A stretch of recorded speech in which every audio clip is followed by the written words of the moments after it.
Hey guys, Dr. Z. Okay, I put a clip out earlier today about this, but I watched it back and I just didn't like it. So I'm going to do it again, and I'm going to just be as honest as I can with you. Okay, first thing I want to say, we're in the middle of a COVID-19 pandemic.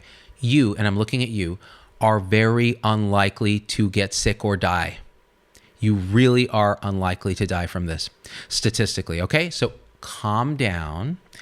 And the way that you stay safe in this epidemic is you stay out of the hospital. And the way you do that is cover cough, wash hands, social distancing, right? Don't touch surfaces and then touch eyes, because we know how this thing spreads. And listen to what the authorities are telling you right now. And this too shall pass. It feels very scary. And yes, the hospitals are going to get very busy and overwhelmed. And yes, our frontline healthcare workers are heroically going to be dealing with this. But for you, the person out in the community, take a deep breath. All right. But there's one thing, and it doesn't matter. It doesn't matter if it's a COVID-19 pandemic or it's just life. Every single person, regardless of their age, what kind of medical problems they have, all that other stuff, every single person needs to think about and have a conversation with someone they care about and their decision maker about what their wishes are when the shit hits the fan. All right?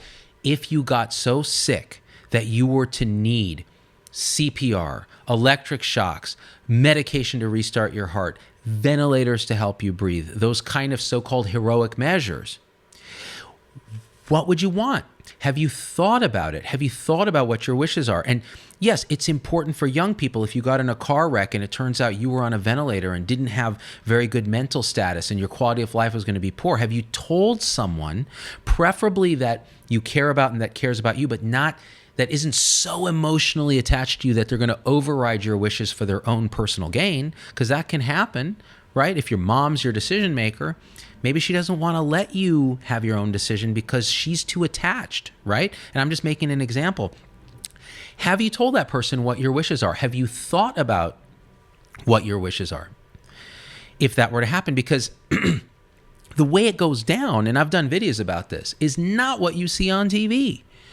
If your heart stops, it's a big deal. People come in, they break ribs, they do CPR, they give you medicines, they put lines and everything, and the chances of you coming back depends very much on what caused your heart to stop and how old you are, how many other medical problems you have, etc. And the same goes with a ventilator, where they put a breathing tube down and you're hooked up to a machine. You're seeing images on the news in Italy of all these patients on their belly getting prone ventilation in these ICUs, and the doctor's looking exhausted. And most of those patients, if you look at them, they are old patients.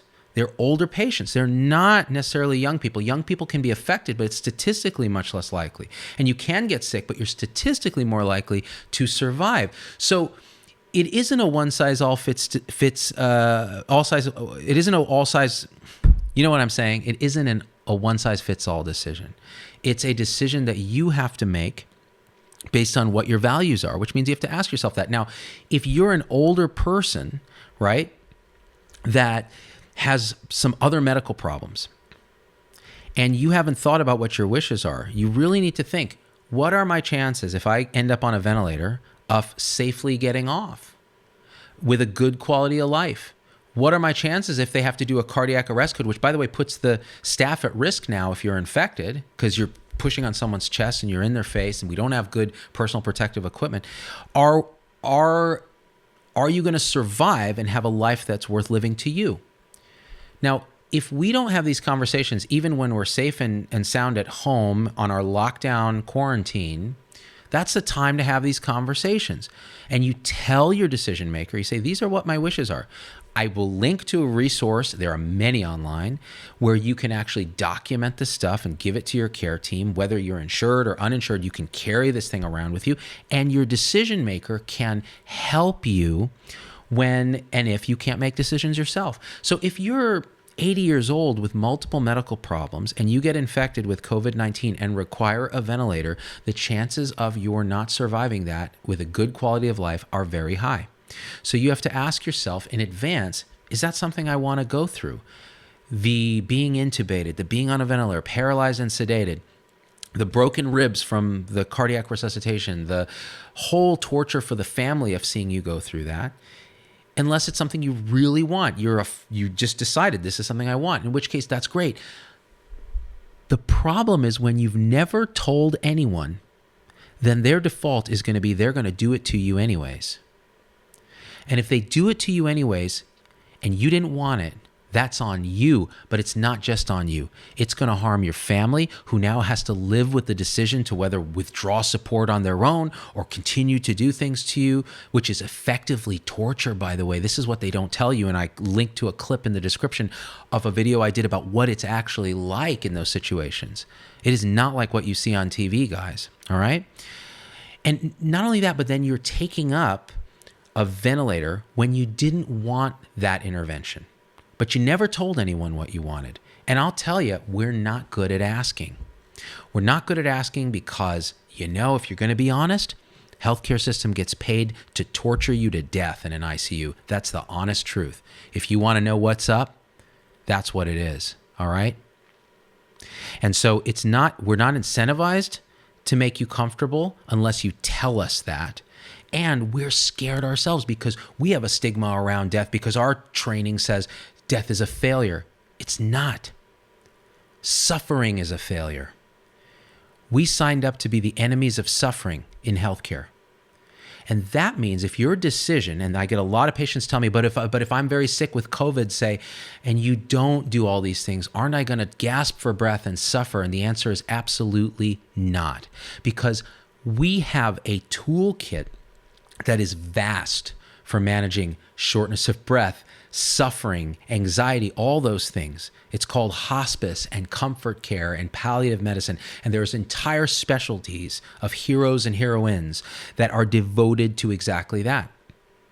So if you choose that route, and it's happening in Washington State, the older patients, some of them have chosen, do not resuscitate, do not intubate. They're made comfortable, right? And then others who never made the decision, didn't understand what was going on, are dying on ventilators.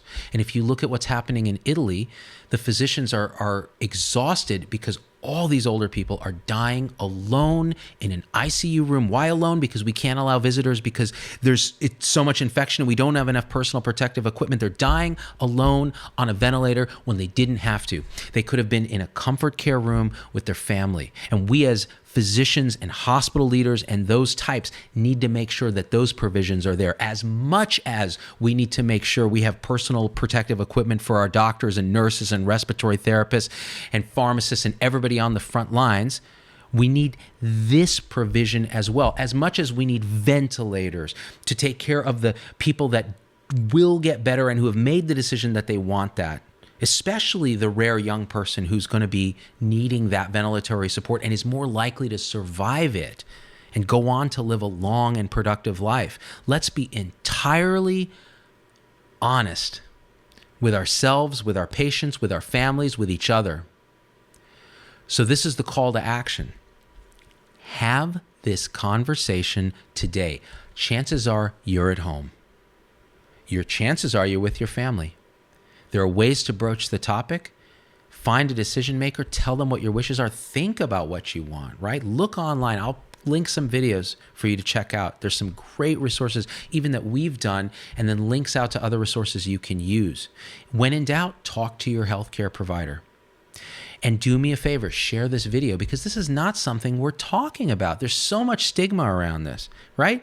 So to recap, you're not going to die of this thing statistically. You're just not. You're more likely to die in a car accident, okay? Next, take it seriously because the way you don't die of it is you stay out of the hospital. And next, share this video with everybody you love. Have the conversation, all right?